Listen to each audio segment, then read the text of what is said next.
আপোনালোকে বাৰু দীৰ্ঘদিন ধৰি স্কিন প্ৰব্লেমত ভুগি আছে নেকি?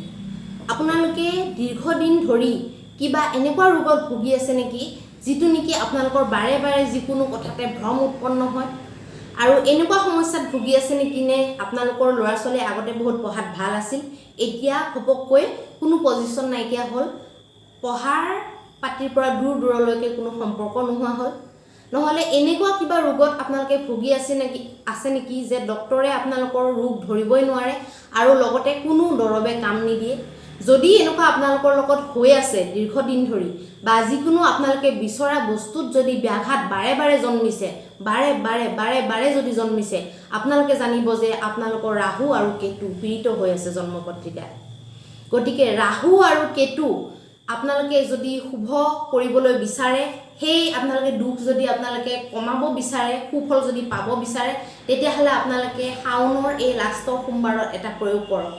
শাওনৰ এই লাষ্টৰ সোমবাৰটোত আপোনালোকে 9টা তামৰ নাক কিনক আৰু 2টা আপোনালোকে ৰূপৰ নাক কিনক। সেই নাককেইটা গোটেইকেইটা লৈ আপোনালোকে শিৱ মন্দিৰত গৈ শিৱলিংগক বিধিৱত পূজা কৰাৰ পিছত, দুগ্ধ অভিষেক কৰাৰ পিছত সেই নাককেইটাৰ ওপৰত দুগ্ধ অভিষেক জলাভিষেক কৰি শিৱ কৰাৰ পিছত, শিৱ বাবাক কৰাৰ পিছত আপোনালোকে নাককেইটা পূজা কৰি ল'ব।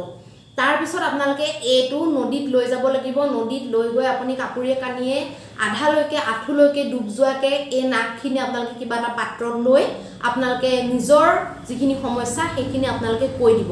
নিজৰ সমস্যাখিনি কৈ আপোনালোকে ৰাহু কেতুজনী দুখবিলাকৰ পৰা আপোনালোকে মুক্তি পাবলৈ প্ৰাৰ্থনা কৰিব আৰু নদীত বিসৰ্জন দিব।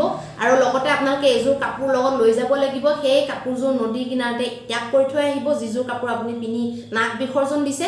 তাৰপিছত শুদ্ধ বস্ত্ৰ ভাগ পিন্ধি পেলাই আপোনালোকে আকৌ শিৱ মন্দিৰত প্ৰণাম কৰি ঘৰলৈ উভতি আহিব। কৰি চাওকচোন, অত্যন্ত লাভান্বিত হ'ব।